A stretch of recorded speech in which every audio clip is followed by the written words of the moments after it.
So was the bastard you were after now riding with the cowboys? Roscoe Bob Bryant was his name. Oh. But no, this time it was a different bastard I was after. The aforementioned Mr. Ringo. And yes, he was working for old man Clanton.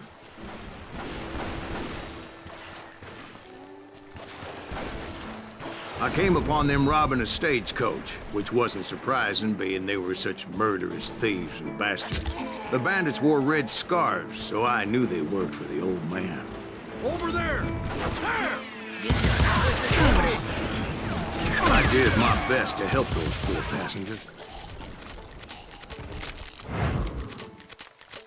Come on out, you yellow bastard!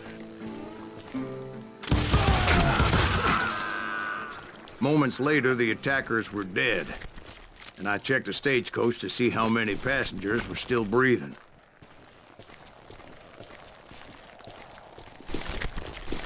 None. It was then I wondered if the rocks weren't hiding more bandits. Was that all of them? Or did I just hit the rear guard? I quickly got my answer. They attacked from on high like Apaches often did. They would appear in great numbers from above and rain down lead on their hapless enemies' heads, making use of the high ground and whatever else they had. Yep, the Apaches always appeared out of nowhere, and there never seemed to be an end to them. Hold on. Were you attacked by Apaches? What happened to the cowboys? Did I say they were Apaches? I said Clanton's cowboys attacked me Apache style. I was in a pitched battle, but I was holding my own against an overwhelming enemy force. See, at the time, I was still pretty green, but often blunder into regrettable situations. But I just kept shooting at anything I could see up in those damn rocks. I didn't see Ringo, but I knew he was with the cowboys. He and Roscoe Bob had done me a dreadful wrong, and I was determined to have my revenge. But to get to Ringo, I knew I'd have to fight my way past these other assholes first.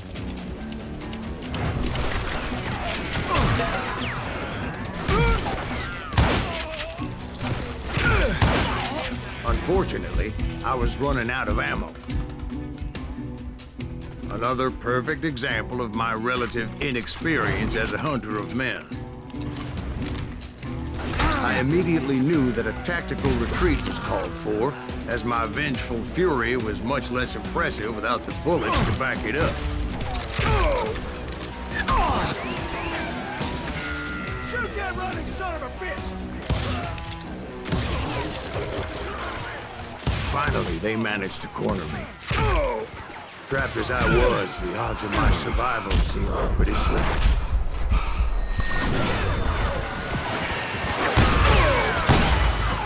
Luckily, serendipity was on my side as I suddenly spotted a way out of my predicament.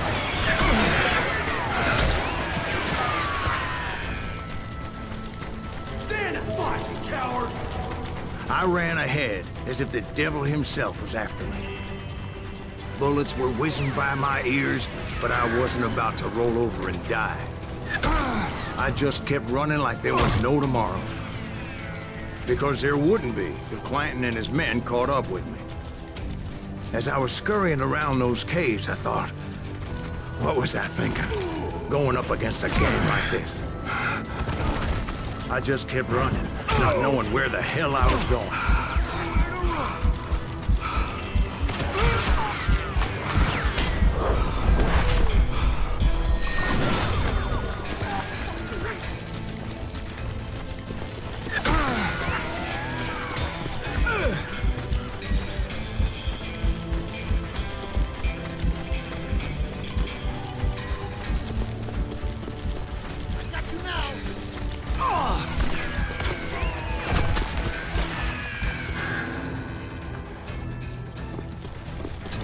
And that's when something miraculous happened. Like manna from heaven. I found the desiccated remains of what looked like an Apache warrior. The old weapon next to him supplied me with some much-needed ammunition.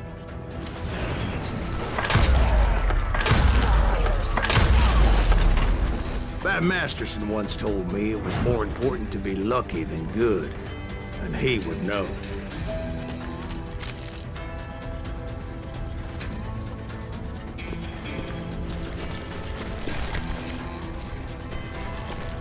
And imagine my surprise when I found a fistful of dynamite to go along with that ammo. That stroke of good fortune evened the odds and bolstered my confidence. It was time to turn the tables. Time for the prey to become the predator. Time for the hunted to become the hunter. Time... All right, Jesus, we get it. They were right where you wanted them. That's right, Jack. Oh! I was done running. And the old man's boys were not expecting that. No, sir. I came at them like a wildcat. My fury knew no bounds. I got you now! We're waiting for you!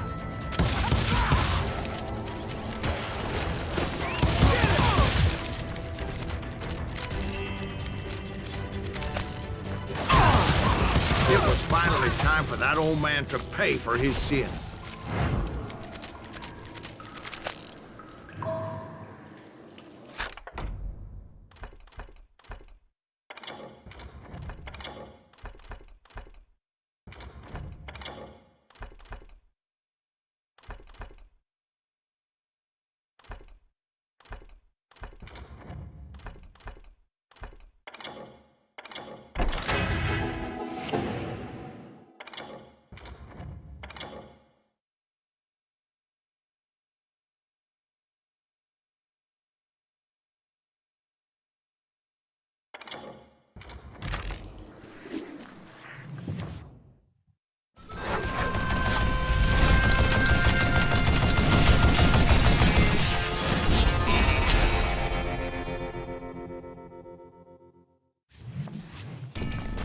I yelled out at the top of my lungs, "Clanton, I'm coming for you!" A little stealth might have made more sense, to be perfectly honest. Because that old fool had a Gatling gun and enough bullets to last him till Kingdom Come. But I knew I could not let that deter me. Not if I was to find and kill Ringo. I needed to get that old man off that gun.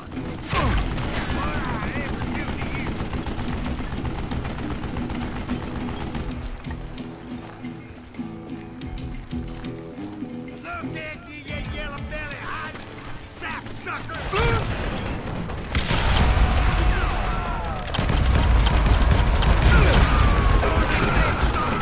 Get away from me!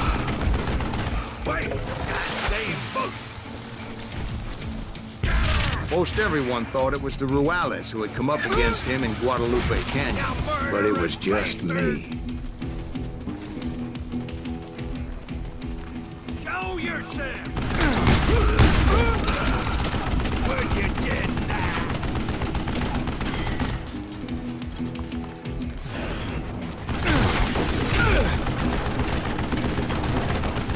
You want stupid, don't be.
Apparently, one of the cowboys made it out of there alive and told Ike and Billy Clanton that it wasn't a Mexican who took their father's life that day. They just assumed it was one of the Earps, and that little misunderstanding eventually led to that legendary gunfight at the OK Corral.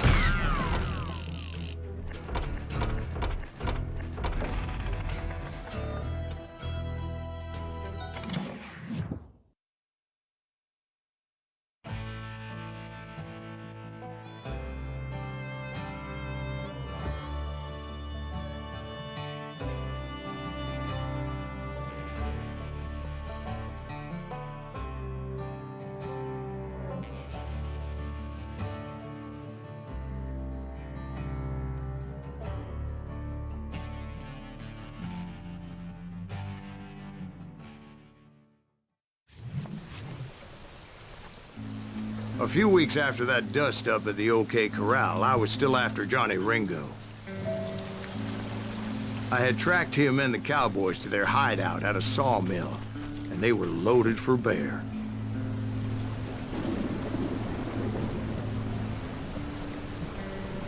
Somebody's coming! So, what exactly did Johnny Ringo do to piss you off? Well, him and that other bastard. Roscoe Bob Bryant? Yep. They both deserve to die, and I promise I'll tell you why. First, I need to tell you about the Cowboys' new boss, Curly Bill Brocious. Earp's coming! Get ready, boys. Curly Bill took charge of the Cowboys upon the old man's demise, and after that gunfight at the OK Corral, the Clantons wanted revenge. So they murdered Morgan Earp and grievously wounded his older brother, Virgil.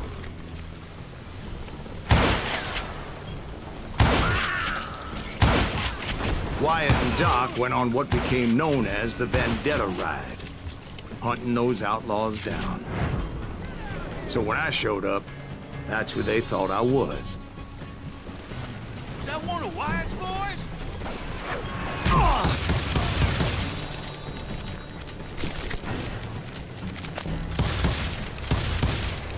Just shoot the son of a bitch!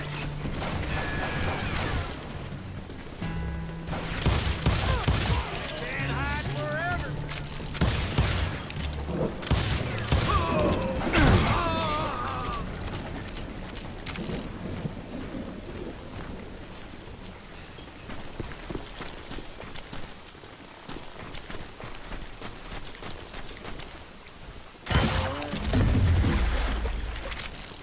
There were killers around every corner, all wearing red bandanas. That's how the cowboys identified each other. And I was beginning to wish I had one myself.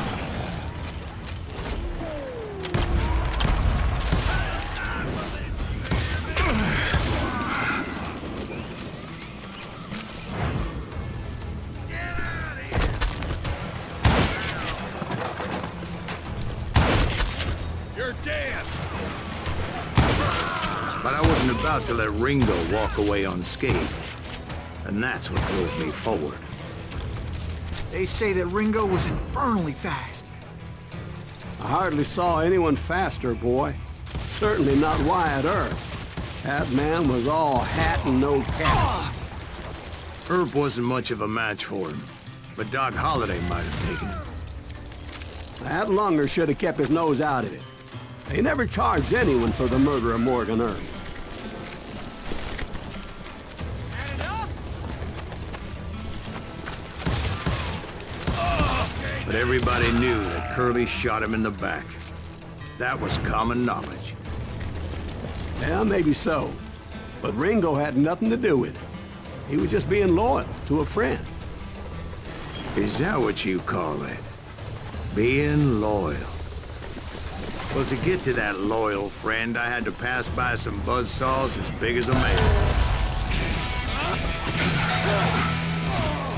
Excuse me, sir. I have a question. What's that, Dwight? After old man Clanton died, why didn't his son take over the Cowboys? Because Ike Clanton was dumber than a box of rocks and a yellow belly to boot.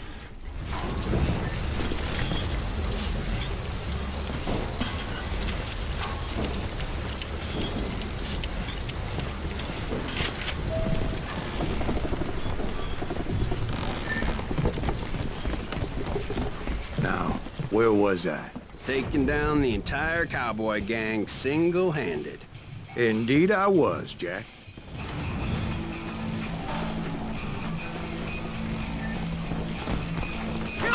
Stupid son of a bitch!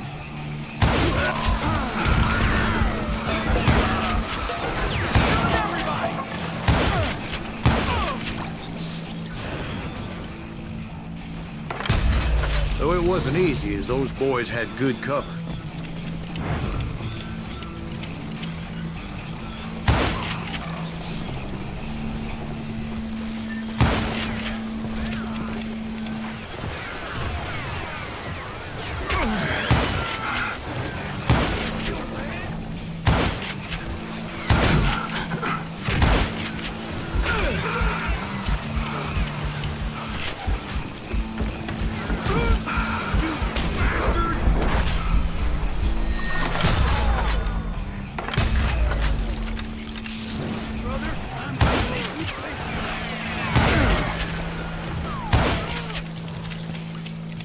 Yeah, you know you can't beat me.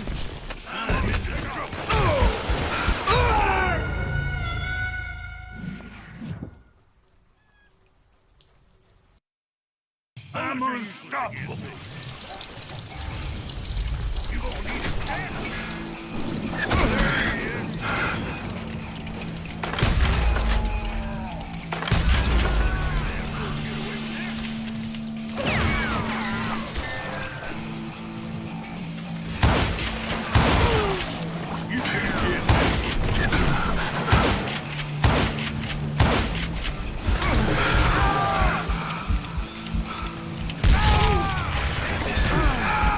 There were carts everywhere, piles of lumber, and God knows what else for people to hide behind.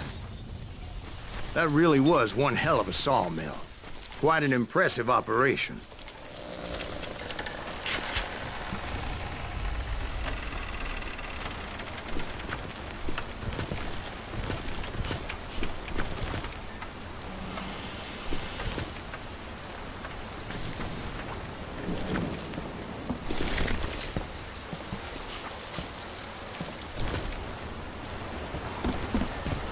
And where was Curly Bill? Did you see him?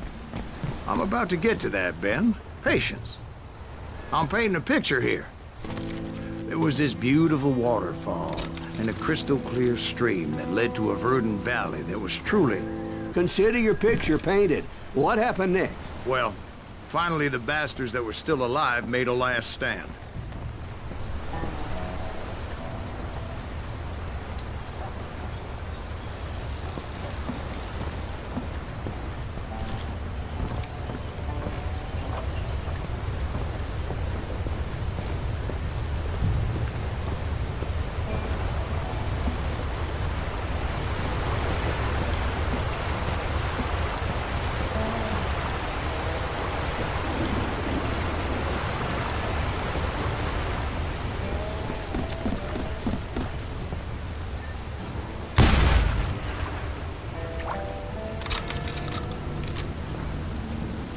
Curly Bill, Johnny Ringo, and his compadres took off into the lumber yard, and I followed after.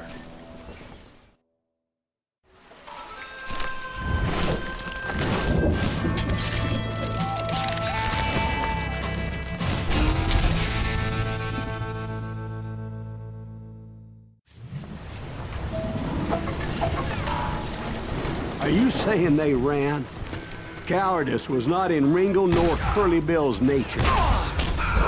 No, sir. I never said they were running scared. They just wanted me out in the open.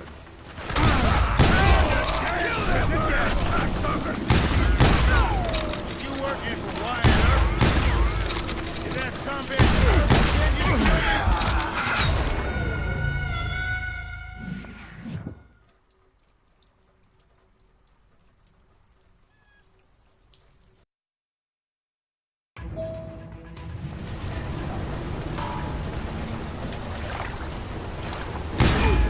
You're going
Aloysius gave me no choice but to take his life.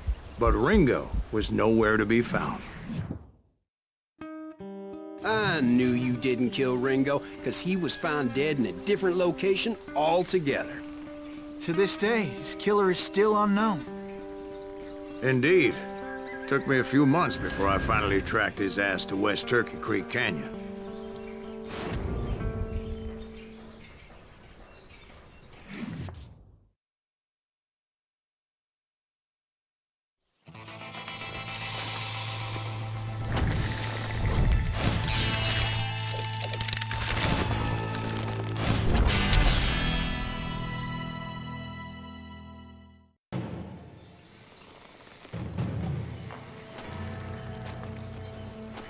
That's incredible, sir. I always thought that Doc Holliday was the one that killed him.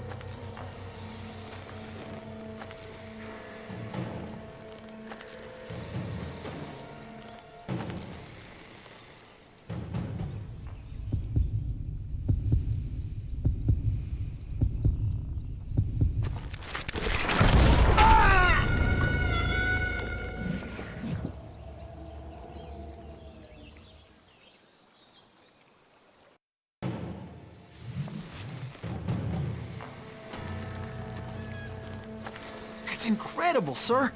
I always thought that Doc Holliday was the one that killed him.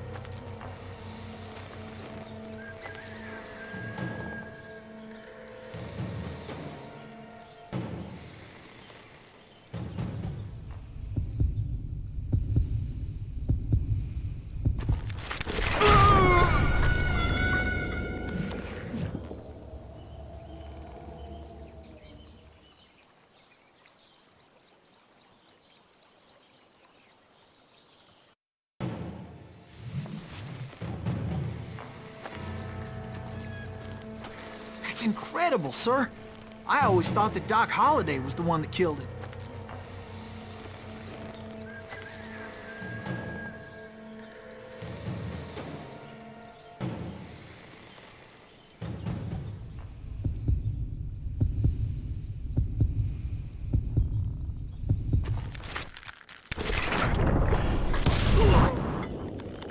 Sorry I had to ruin the legend for you, boy. But the legend ain't always true. Doc Holliday had nothing to do with the death of Johnny Ringo.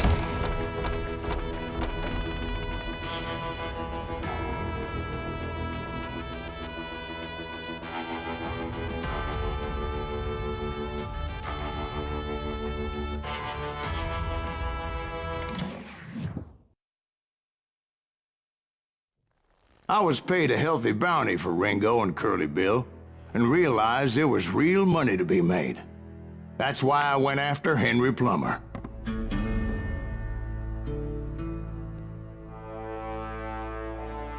Now, wasn't he the sheriff who augmented his income by shaking down miners and robbing gold shipments? That's the one. Oh yeah, I remember him. He ran that gang of thieving outlaws called the Innocents. So it's true that you went toe-to-toe with him? Indeed I did, son. Indeed I did.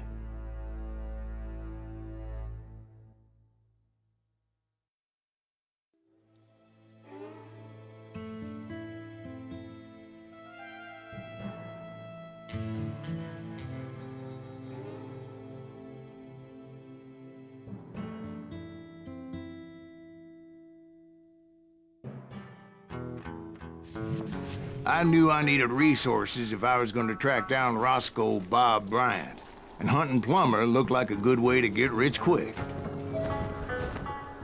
As the local vigilantes exposed him as the leader of the bandits, and put a generous price on his head. Plummer rallied his gang to plunder one last gold mine before making their escape, and that's where I thought I'd find him.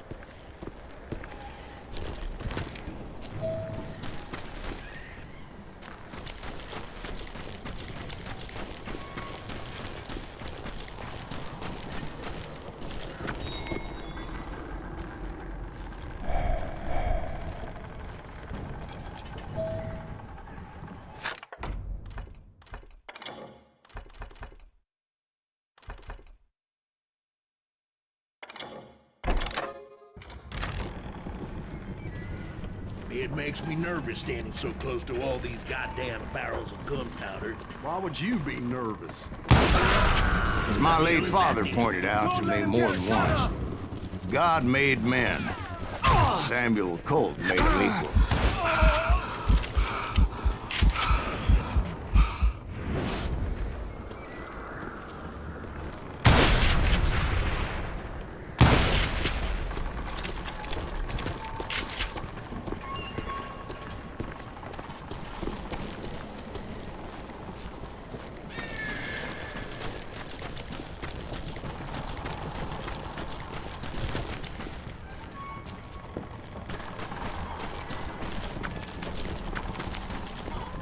I knew that dynamite wasn't mine, so I decided the polite thing would be to return it. It was the biggest gold rush since Sutter's Mill in '48. Unfortunately, prospectors weren't the only ones drawn to those riches.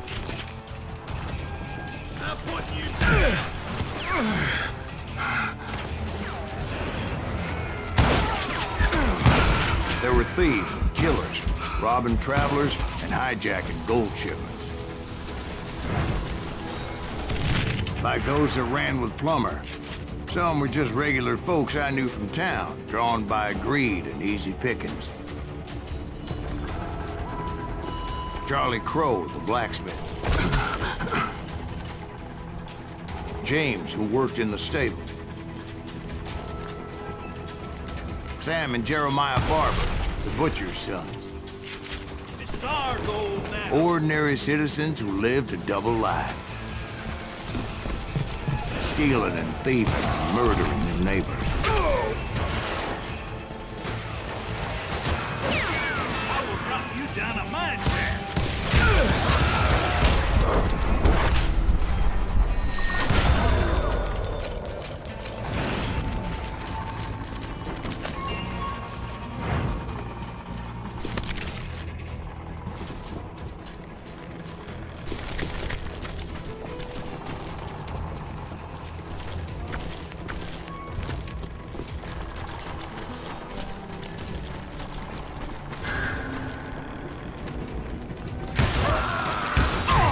Of course, the rest were veterans of the Civil War. Stone-cold killers trained on the bloody fields of Shiloh and Antietam. Plummer had a lot of men on his payroll. A hell of a lot. That son of a bitch pretended to protect the public with one hand while stealing them blind with the other. He set up a defensive perimeter which I had no idea how to breach.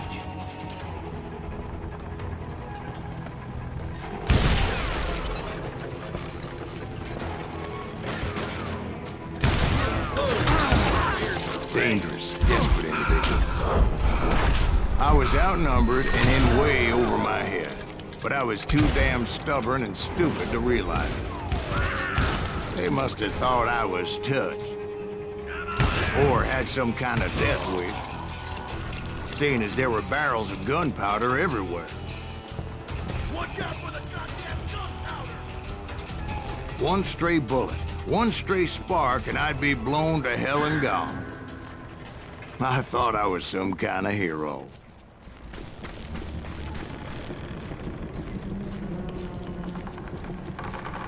I finally made it past and headed on to meet my destiny.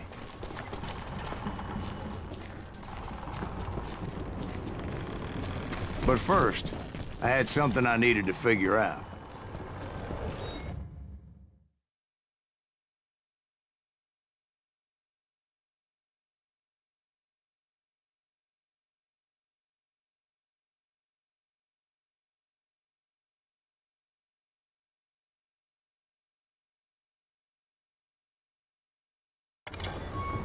I had a few ideas on how to get into that mine, but once I made my decision, I knew there was no turning back.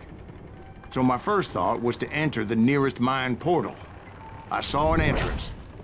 Made sense. It was the quickest way in, but that also made it more dangerous, as there would undoubtedly be enemy pickets posted along the way.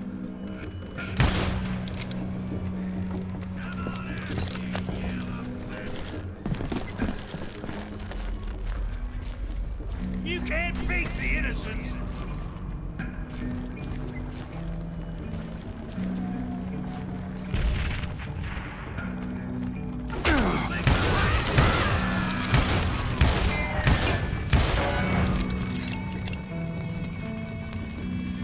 Now you're really pissing me off.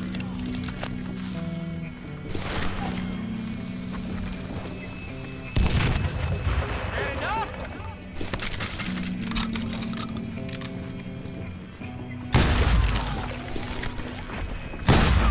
Besides, once you enter a mine like that, it's easy to get all turned around. And that confusing maze of corridors wouldn't even be the worst of it. Some of those shafts can be as deep as hell. From behind there.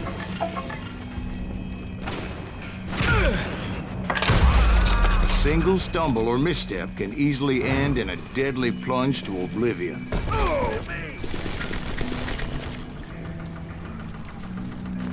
I do not deserve to die like this.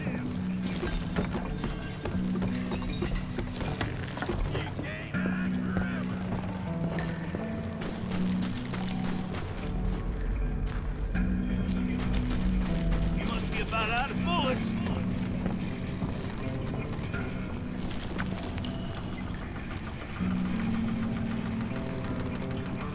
You ain't beefing me.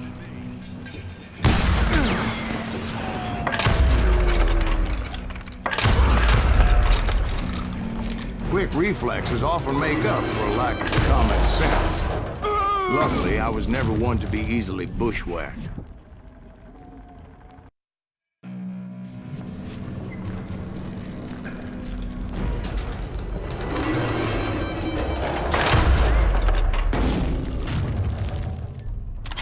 I would just need to be careful not to blow myself to kingdom come.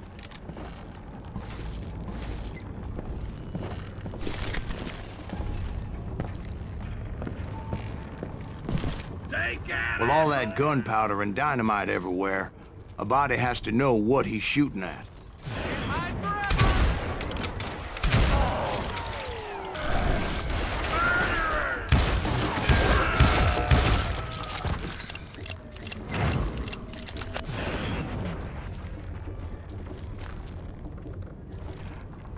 One wrong bullet could have turned that mine into a dad-blasted tube.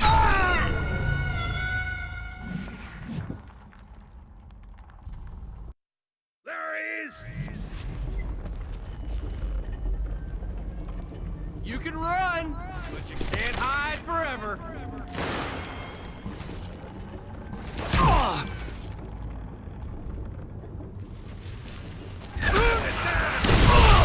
All it takes is one tiny spark, and boom.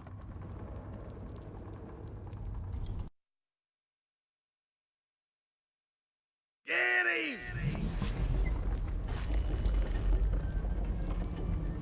Time to blow your shit up.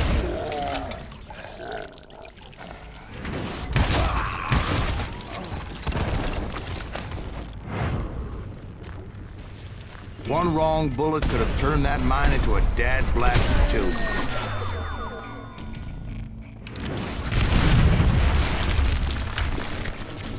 I freely admit that my plan of attack was not just moronic, but clearly insane.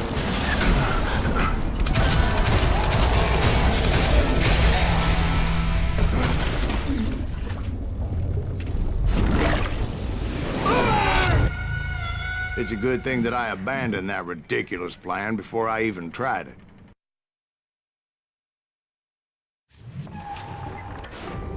Instead, I spotted a ladder, way into the mine from the opposite side.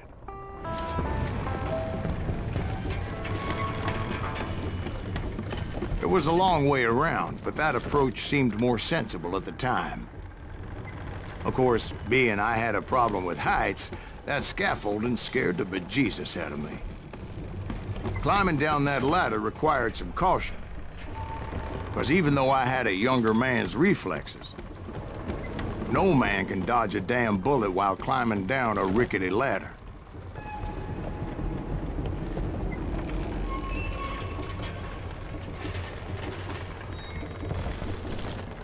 I needed to make a leap of faith. I was determined not to give up, however. As Sheriff Plummer seemed quite the despicable character. When the vigilantes discovered what the sheriff was up to, people were outraged. That 10,000 they put on his head would go a long way to helping me find old Bob. And I had made it my mission to settle that score come hell or high water. I do not.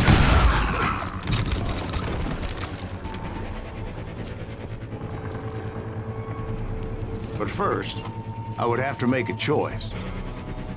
Take the elevator or climb the ladder.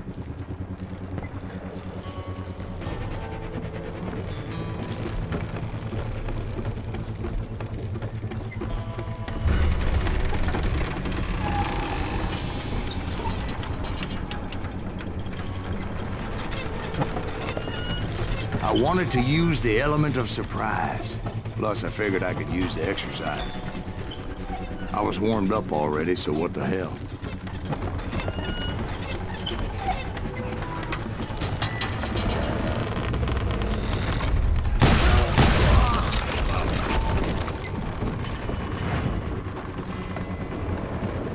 Plummer was a mad dog killer, and the people of Nevada City deserved better. Nevada City? Well, I thought Plummer met his maker in Bannock, Montana.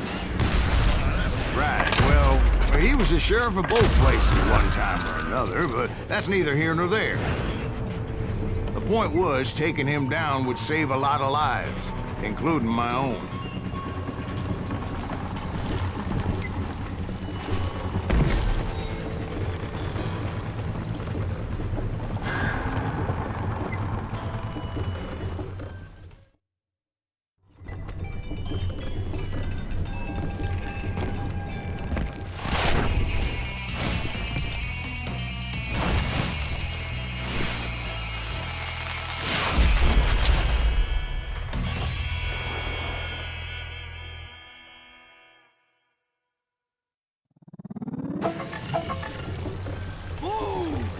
Well, this day is just getting worse and worse for you, ain't it?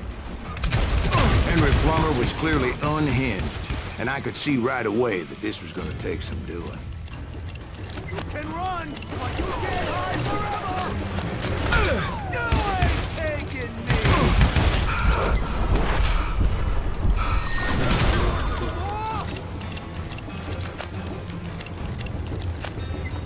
What'll blow you in?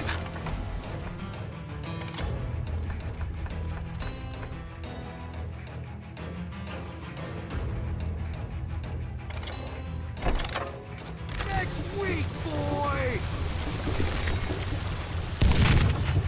No blood money for you today!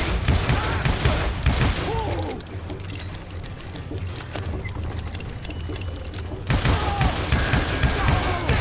I need some help here! Come on, boys! Take this cocksucker out! He's wounded!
So that's how Henry Plummer died.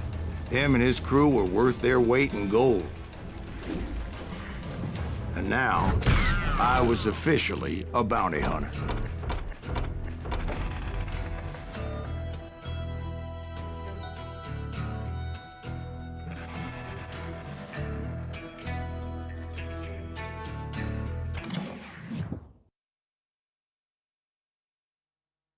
So, did you finally go after that Bob feller? Well, I heard word he was in Kansas with John Wesley Hardin. So that's where I went. Where in Kansas? Abilene. Why do you ask, Ben? No reason. Was Hardin as fast as Ringo? Ringo was fast, but John Wesley was as fast as the devil himself.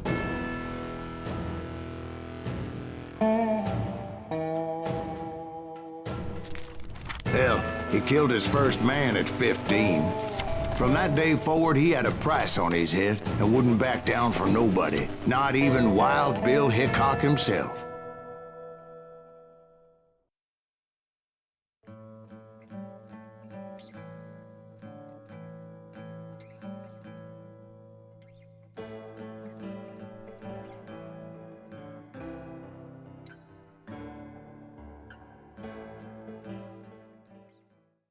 I dodged death many a time, and that night in Abilene was no different.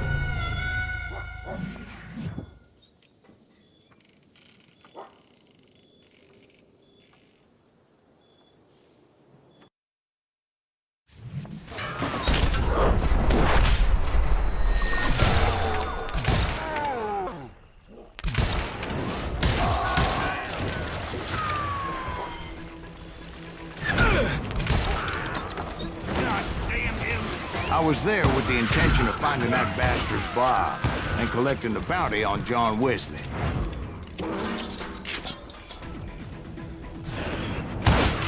Shoot him! Shoot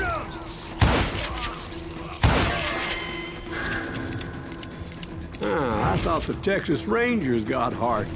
Yeah, that's what they want you to believe. It was cold in a witch's tit and a brass bra that night as I fought my way past his loyal compadres.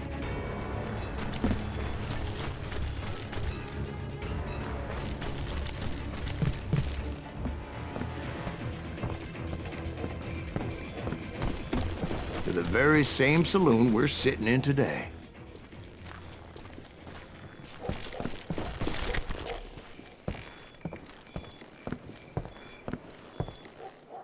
Look around and imagine this place painted in blood.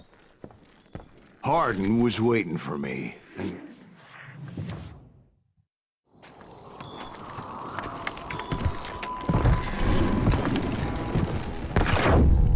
Wait, I'm jumping the gun here. Let me back up and give you some background on this sumbitch. He deserves that much. Don't you think so, Ben? John Wesley Hardin was a killer. By the end, he confessed to taking the lives of 42 men. He was a bona fide folk hero by then, and had amassed a gang of armed miscreants and other assorted thugs. He and his men set up camp outside of town, and I was hoping Bob was among them. Shit, it's cold out here. I'm freezing my giblets off. Ain't right we gotta stay out here keeping watch like this. Ain't nobody stupid enough to go after Hardin anyway. Oh, damn it!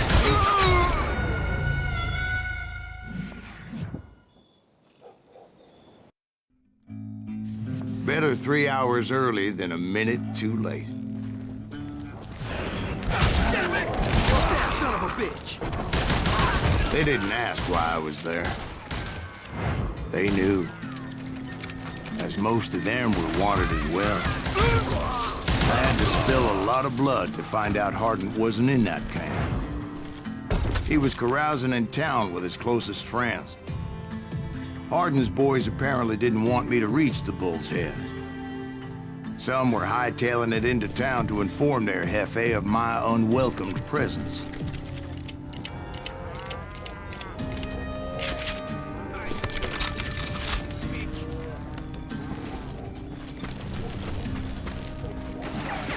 You bastard!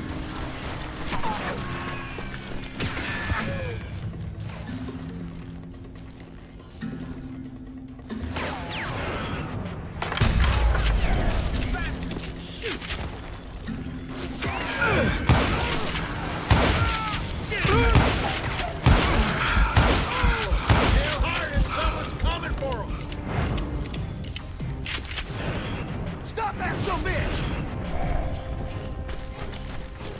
Let the boys know we got another law dog.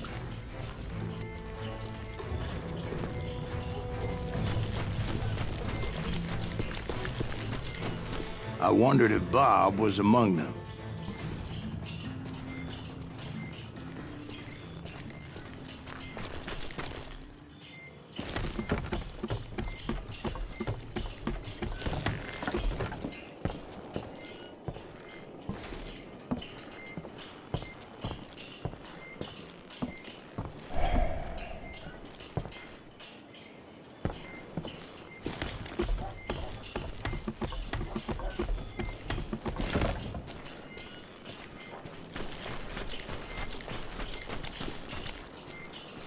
And I steeled myself for the fight ahead.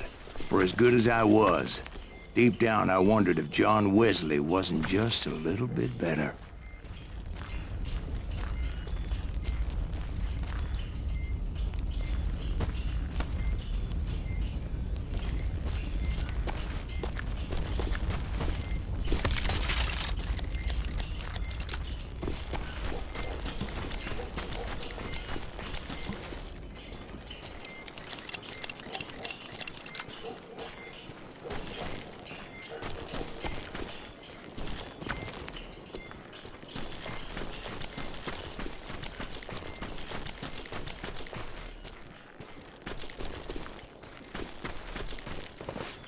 Before I could test my mettle against Hardin, however, I would first need to dispatch his cadre of hired killers.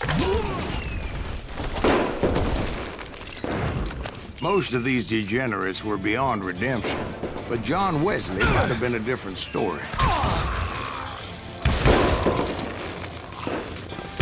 I didn't learn until later that that night was in fact his birthday celebration.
I think I already mentioned that I found Hardin in this very saloon.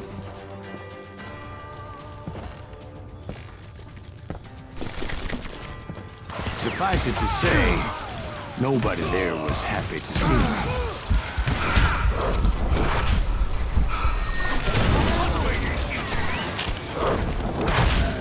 In fact, I felt a certain hostility.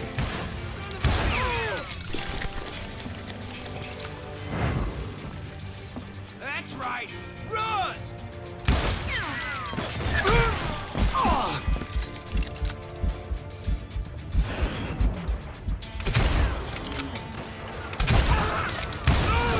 I was disappointed that neither Bob nor John Wesley were among the dead.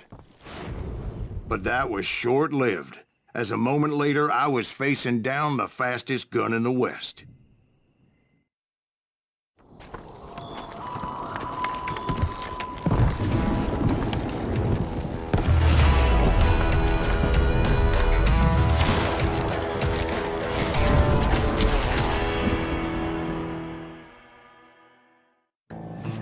I felt a bolt of adrenaline. Or maybe that was fear. He was well known for his tricks, and I knew I'd need my own if I was ever to defeat him.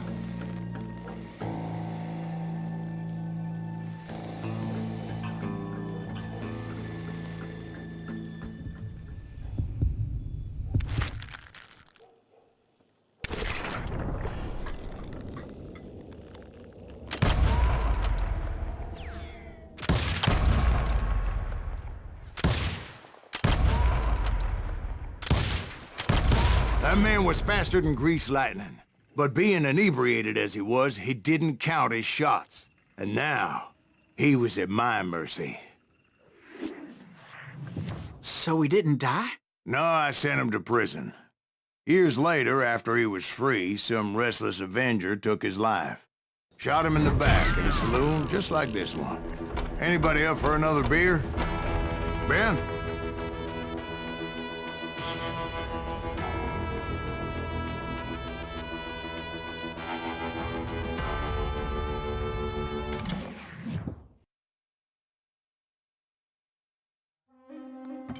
Thank you, darling.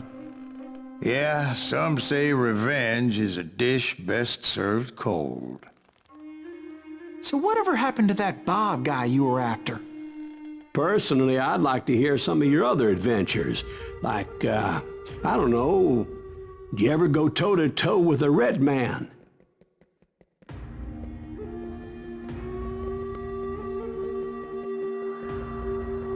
Yes, I did, Ben. I remember once I was after this renegade Apache, Grey Wolf. Strangely enough, revenge was also his primary motivation.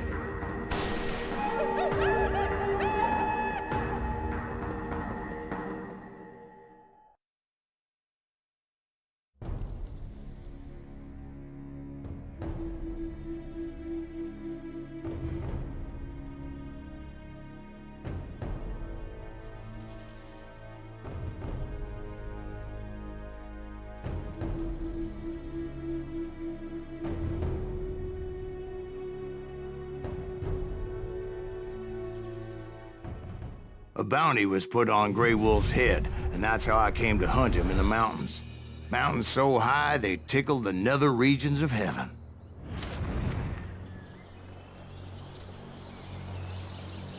Grey Wolf was a Chiricahua Apache medicine man who had led a war party in revenge for a massacre against his people.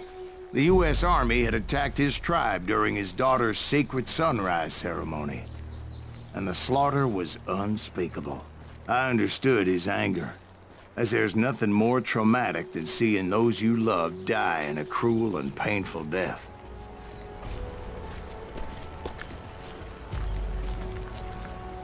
Right from the beginning, I couldn't shake the feeling that Grey Wolf was watching my every move. He led a band of young Apache warriors who wanted retribution and were more than willing to die for him.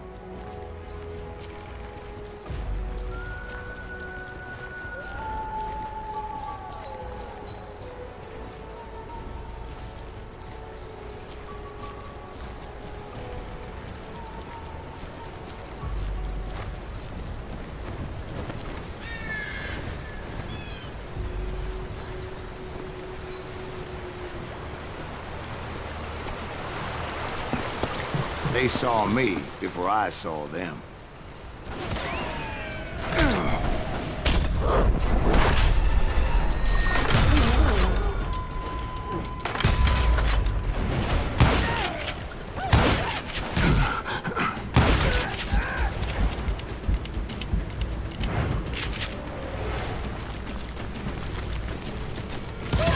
And it crossed my mind that maybe this wasn't such a good idea. But now that the shooting had started, there was no backing down.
they saw me before I saw them.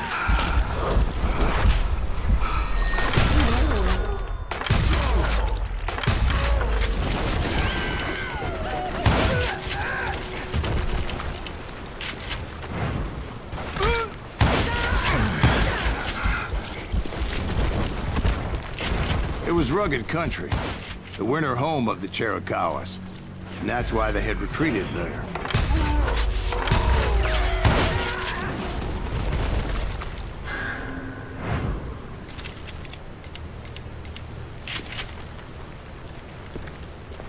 I admit to having some regrets about going after them the way I did. But then again, I got a lot of those.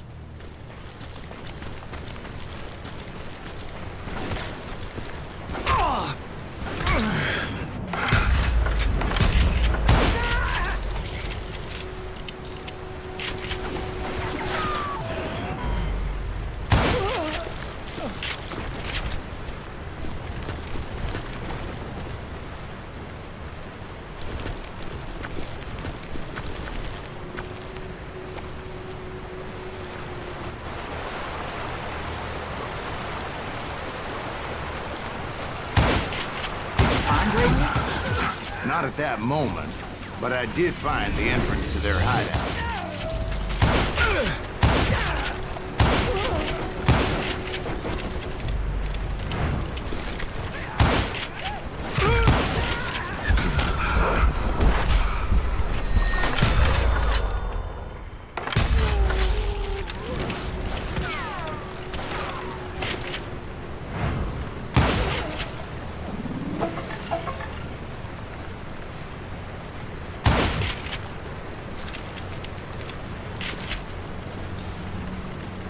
A deep crevice that led to a deeper cave. Don't tell me you went in there. Yeah, but it's not out of bravery so much as pure, angry cussedness.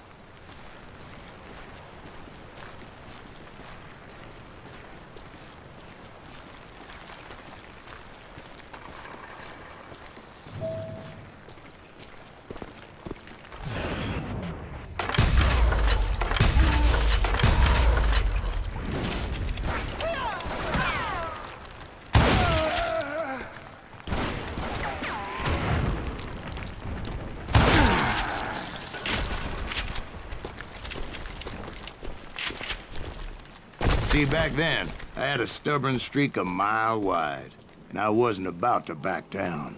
So it was like pitch black in there? Actually, it was pretty well lit, as they had torches on the walls.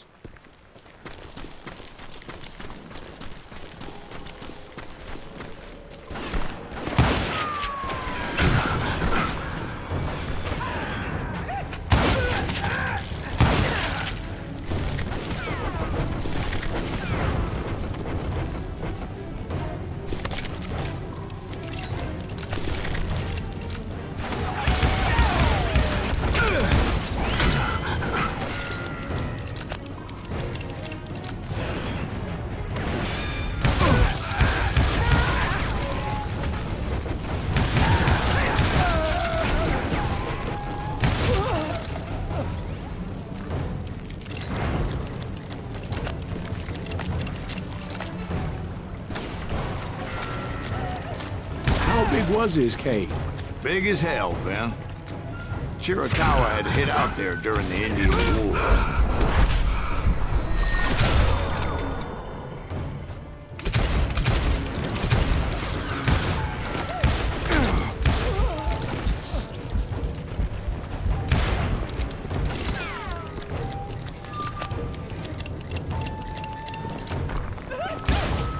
They thought it was haunted with the ghosts of those murdered by the horse soldiers. The cave was haunted with dead Indian ghosts? To be honest, I was more concerned with the live ones than the dead ones.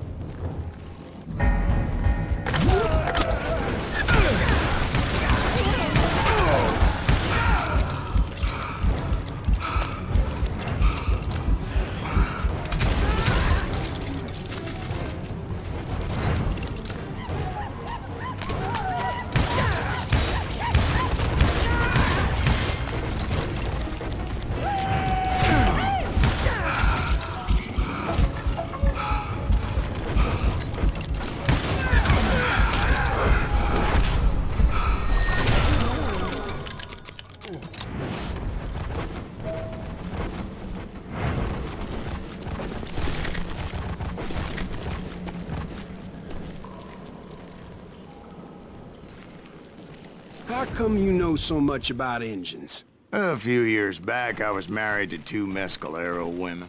At the same time? Yeah, they were sisters. Polygyny is traditional among the Mescalero. So what happened? Oh, I had to get out of there. Those girls never shut up. Both of them nagging at me all the time. Drove me half crazy. Haven't seen them since. No, I mean, what happened with Grey Wolf? Oh, well, I pursued him into the Cave of Death.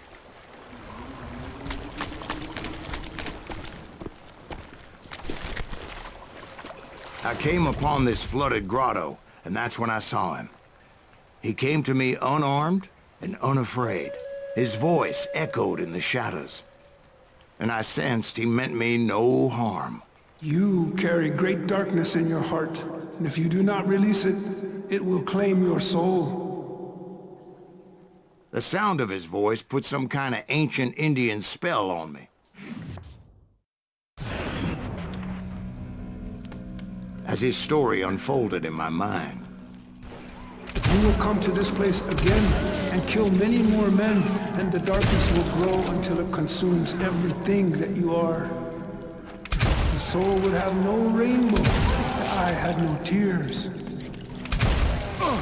he said I was a great warrior, a coyote man, unequaled by any other pale-faced warrior, or something like that. The snakes will bite shadows of your past until a venom poisons your heart, and an echo of the song of the dead summons the spirits deep from within the mountains. I didn't quite get what he was saying, but there was definitely snakes. And indeed, his warriors surrounded me and attacked me like hungry wolverines. They couldn't stop me, though, and Grey Wolf wasn't in the mood for idle talk.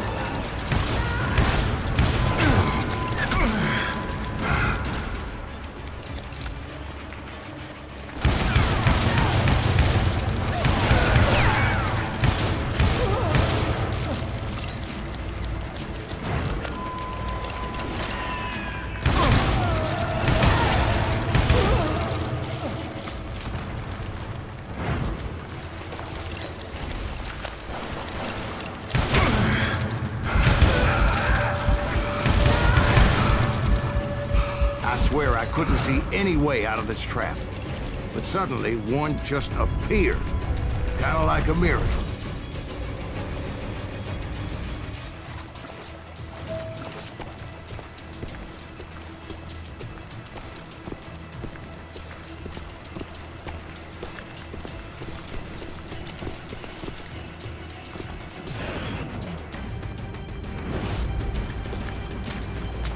I felt like I would be lost in that damn cave forever.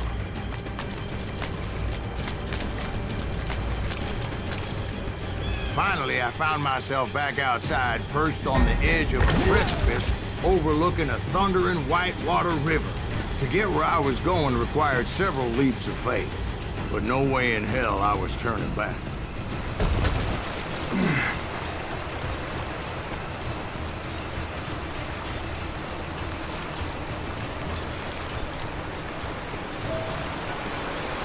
I chased after him, determined to make him explain the meaning of all that mumbo-jumbo. Mumbo-jumbo's right. Are you making this all up as you go? A few details may be fuzzy, brother, but I am relating exactly what happened to me.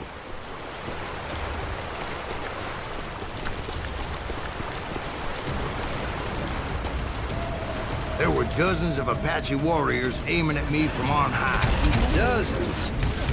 Well, maybe not dozens, but there was a lot of them. At least 3 or 4. Well, more than that, little lady.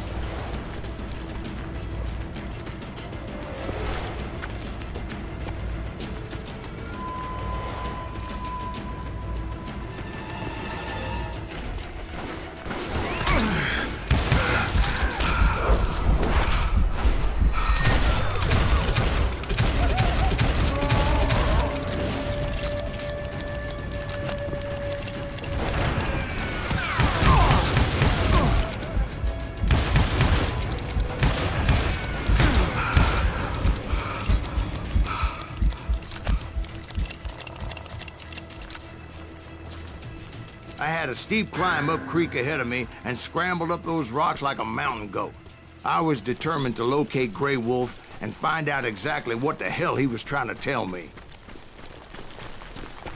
And wouldn't you know it, that crafty son of a bitch led me right into a trap. What kind of trap? Well, son, there had to be at least 100 Apaches surrounding me. 100? God be my witness. Oh, come on. Who you kidding? Hey, I believe you. Come on, tell us how it ended. All right, but I'm not gonna drag this out. Where were we? You were surrounded by 100 Apache warriors. Well, I didn't take the time to count them exactly, but there were a lot of them.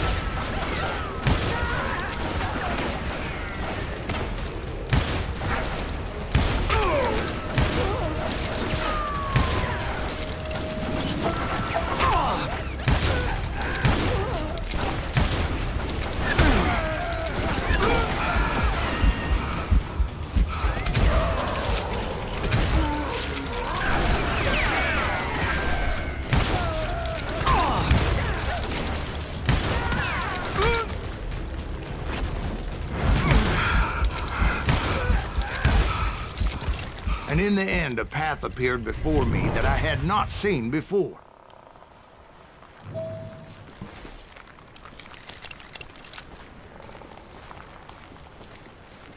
I followed it as I desperately needed to find out what Grey Wolf was trying to tell me.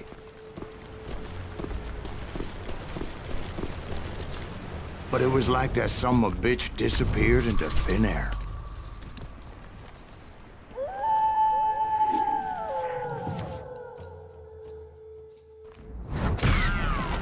Never did find him. And never did collect my goddamn bounty.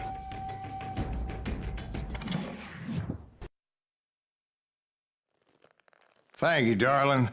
It's interesting how the truth can sometimes seem, might malleable, depending upon your point of view. Like how those dime novels make you out to be something you're not? Jack, don't be starting trouble. No, he's right. They do tend to exaggerate. Did they exaggerate your part in taking down the Daltons? Well, I was there in the flesh, boy, so I saw what happened firsthand.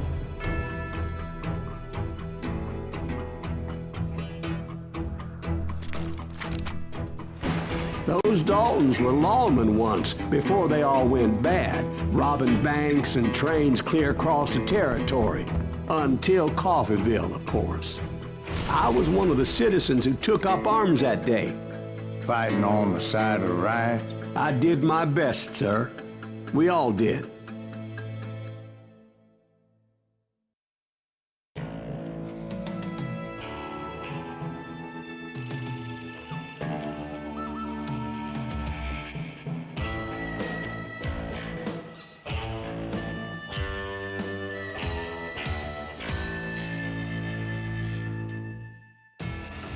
It was early morning. One of my friends was a local gunsmith, and he handed out firearms to anybody who'd take one. You see, the Daltons got it in their heads to rob two banks at the same time. Two banks on the same damn street. The story was Bob Dalton's girl was always writing him about how he had no ambition. Oh, you're nobody next to Jesse James, she'd say. Finally, the bastard took his brothers to Coffeeville just to shut her up. Right. It's always the woman's fault. Well, the locals recognized the Daltons right off. Before they could get away, half the town took up arms to defend their property. Their first mistake was pulling a job in their own damn hometown. The boys grew up in Coffeeville, so everybody knew them. The bank teller tricked them, telling them the time lock on the safe wouldn't open till 9:30. Well, that gave the locals enough time to prepare an ambush for those sons of bitches.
hero.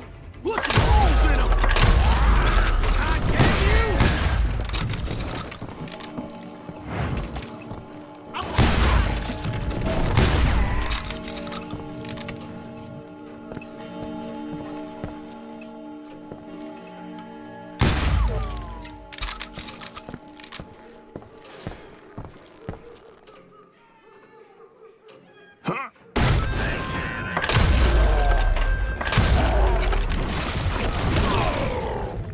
The brothers paid dearly for their stupidity, but everybody knows they had it coming. There's more to it than that. I read all about that day, so I know for a fact that it went down very differently. First of all, it was high noon. A posse of U.S. deputy marshals were on the rooftop across the street. Get ready, boys. They're gonna make a move. The lawmen had been tracking the Daltons for months, and now they finally had them dead to rights. Among them was a bounty hunter feared by many a lawbreaker. The marshals tried to get the Daltons to surrender. They'll give up eventually. We just gotta wait to suck the bitches out. This bounty hunter knew that the brothers were far too proud to ever lay down their guns.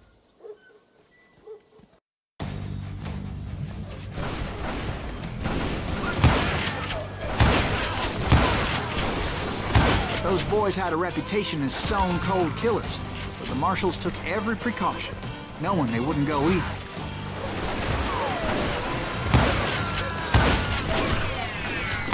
This man had no intention of letting the Daltons slip away. The marshals tried to get the Daltons to surrender. They'll give up eventually. We just gotta wait to suck the bitches out. This bounty hunter knew that the brothers were far too proud to ever lay down their guns.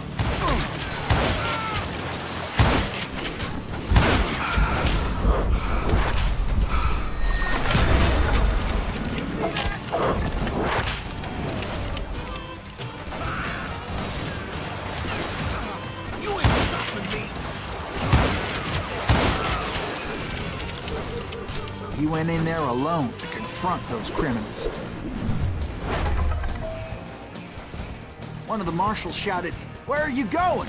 Are you crazy?" Hey, where do you think you're going, dumbass? That rifle's mine. But he paid him no mind.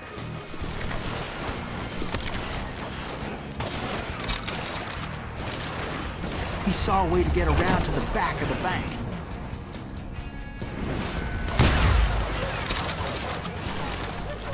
Then he figured out how to hit the Daltons from a direction they weren't expecting.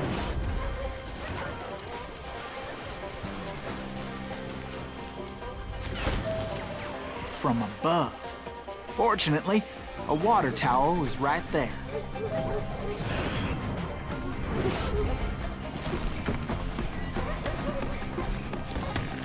A moment later, he was climbing up a steep ladder, laughing at danger as he did.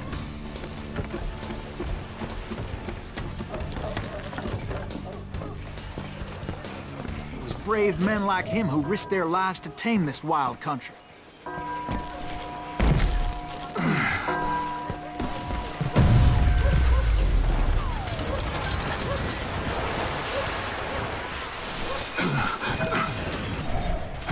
We've got company! Heroic men like him, who did what other men couldn't or wouldn't to make this country free.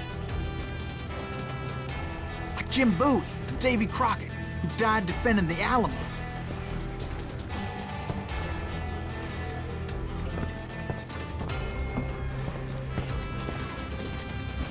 Is that Silent Greaves? Come on! Son of a bitch! Look what we got here!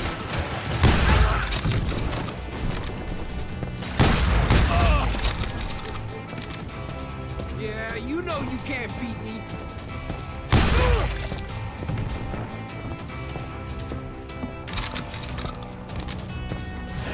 Over there!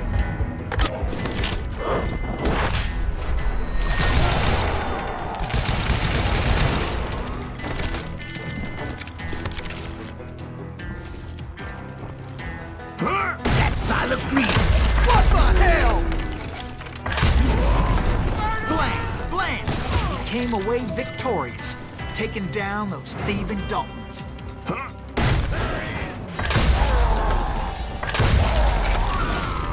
His name was Silas Greaves, and when the dust finally settled, he was the last man standing. Sorry, kid, but that just wasn't the way it happened.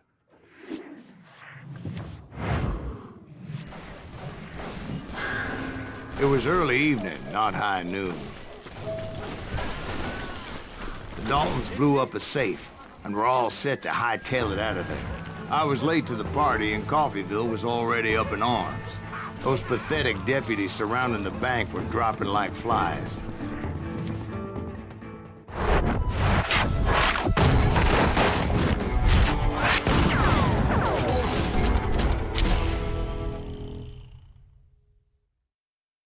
I had been tracking those jokers for months, waiting for them to do something reckless. And finally, they did. Those stupid bastards decided to rob 2 banks at the same time in the same town where everybody knew them. But they still had friends in Coffeyville.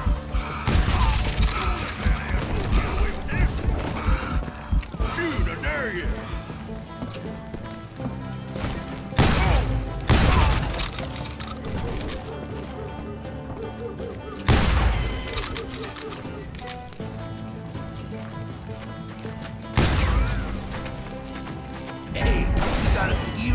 Put some holes in them! And those friends came after me like a pack of wild dogs, tooth and nail. They were coming at me from all directions. I caught sight of the Daltons running with the money and didn't want to lose them. Problem was, they knew the town better than I did. And to top it off, I found myself in the middle of another shootout entirely. Did the Daltons hole up in somebody's house? No, it was the Smiths, I believe. They were cousins of the Daltons. And they were shooting at the Browns, who were shooting at the Daltons. Which wasn't any surprise, because those 2 families have been feuding forever. And since the Joneses are related to the Browns, they shot at the Smiths, pissing off the Heimhoffers, whose daughter recently married a Smith. Well, bullets were flying every which way as all the old feuds in Kansas caught fire all at once. There was a hell of a lot of pissed-off people in Coffeyville that day. But that's just the way life is sometimes. Shit happens.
The Dalton boys knew I would never give up.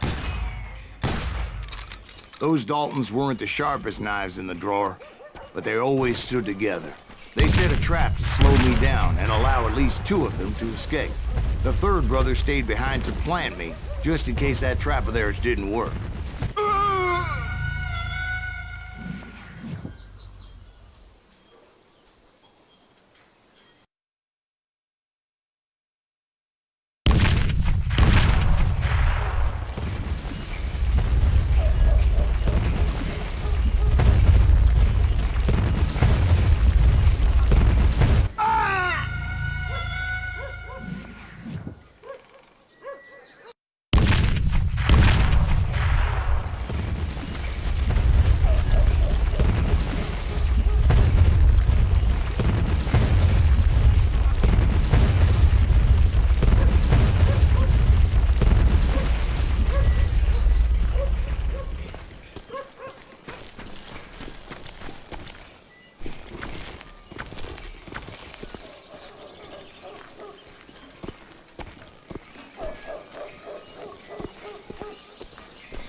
It was Emmett, the youngest, and he decided to stand his ground and face me down.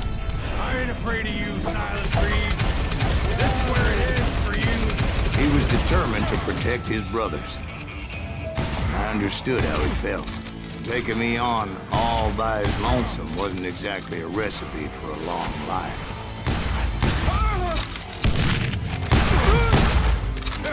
I'm gonna cut you in half.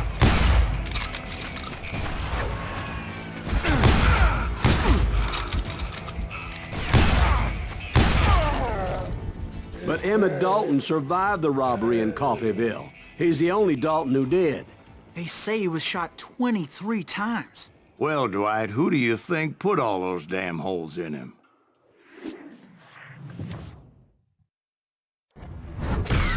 But I have to admit, that boy had grit.